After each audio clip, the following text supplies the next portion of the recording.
Welcome to this Forge College Explainer. Seriously, I've been looking forward to this one. We're taking everything we unpacked in our last lesson on isolated session key mechanics and zooming way out. If you're following along on our From EVM to SVM track, specifically looking at advanced ERC patterns and account abstraction, this is where things get really fun. We're finally bridging the gap from those raw isolated authorization mechanics to full, robust, end-to-end wallet blueprints. We are literally going to design flows that feel like absolute magic to the user. Let's get into it. So, here's today's master blueprint. We'll start with the foundation, move into bundling operations, look at defeating replays, managing cross-app scopes, handling retry logic, and wrap it all up with a final inspection. All right, Section 1, the foundation, from mechanics to flows. Here is the multi-million-dollar question, right? We've got our foundational bricks, the session keys, the nonces, the signatures. But how do we actually turn those isolated keys into a completely seamless UX? How do we string these cryptographic primitives together without the user noticing all the heavy lifting in the background? Because let's be real, if your user has to click approve 14 times for a single multi-step transaction, yeah, we haven't abstracted anything at all. We've just engineered a really secure annoyance. And this brings us face-to-face with three main engineering challenges. First up is the single op. That's just firing off a single delegated operation using a nonce and an expiry. Pretty straightforward. Second, we have the bundled flow. This is where we group a multi-step sequence together so it executes perfectly in order.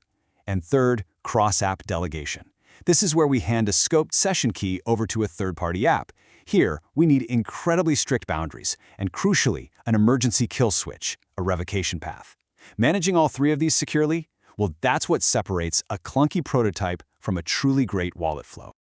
Moving right along to Section 2, the framework, bundling multi-step flows. Okay, so to bundle operations properly, we can't exactly just toss a handful of them into the air and hope they land in the right order. Nope, we need a deterministic sequencer. Step 1, we strictly order the operations. Step 2, we compute a unique deterministic sequence hash. You can think of this hash like a tamper-proof wax seal on an envelope. And step 3, we attach one single session signature to that hash. Doing this ensures that the entire payload executes as one predictable atomic unit. It either all goes through or it all fails together. Simple as that.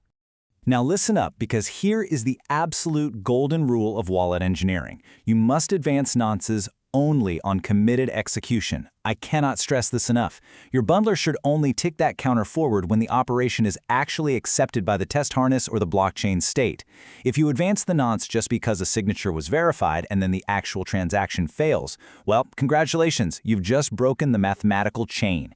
And your user, they are now stuck in ghost transaction limbo, which is definitely not the UX we're going for. Okay, on to Section 3, security systems, defeating replay attacks. We've got a really fascinating architectural trade-off to look at here. Think of a global nonce kind of like having one single bouncer for an entire massive shopping mall. It makes bookkeeping way simpler, sure, but if two different stores try to let someone in at the exact same milliseconds, they collide. Per scope nonces, on the other hand, give every individual store its own dedicated bouncer. This gives you much stronger isolation, but it's way more complex to track the state. Ultimately, you've got to choose your fighter based on your specific threat model. Now, when we talk about cross-app delegation, it's literally exactly like handing a valet key to a parking attendant. You want them to park the car, not drive it across the country and empty your bank account, right? So our rules here have to be incredibly strict. You enforce specific scopes, you utilize those separate per-app nonces we just talked about, and critically, you require a strict revocation path. You must always check the recent revocation timestamps. If that key is revoked, it's instantly deadwood, no exceptions, period. That brings us to Section 4, backup generators, failures, retries, and idempotency. So, what happens when the network stumbles? To safely retry operations using an exponential backoff strategy, we need something called an idempotency key, or a bundle ID. Now, idempotency is really just a fancy engineering word that basically means, hey, don't double charge me if I hit the refresh button on my browser. By attaching a stable bundle ID to our grouped operations, our test harness instantly recognizes if a bundle is just a duplicate retry or if it's a brand new request. And welcome to the danger zone. Retries must never reuse nonces incorrectly. If your network times out and you blindly resubmit a flow without checking if the first one actually committed in the background, you are going to completely ruin the nonce sequence. Literally, you'll get rejected for a replay attack by your very own system. It's a mess. So always rely on your bundle ID to track state during retries. Which leads us to our final stop, Section 5, the final inspection, checkpoint, and next steps. All right, grab your clipboards and hard hats. Before you even think about deploying, your final tests absolutely must prove 4 things. 1, all unit tests pass, standard stuff. 2, replayed nonces are explicitly and violently rejected. 3, your structured logs prove the execution order is flawlessly preserved via that sequence hash we built earlier. And 4, your simulated failures log the exact expected retry counts before succeeding or failing safely. If you can pass this gauntlet, my friend, you have built something truly robust. So, we've built the house, and it's structurally sound. But I want to leave you with a final kind of provocative thought. Imagine a highly sophisticated adversary intercepts your scoped session key right now. The question is, how much damage could they actually inflict before your revocation path kicks in? Does your scope truly limit the blast radius?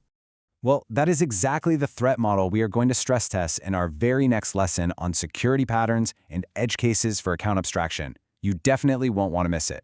Until then, thank you so much for joining this Forge College Explainer. To continue your Web3 engineering journey and to dive even deeper into this material, be sure to visit forge.college. I'll catch you in the next one.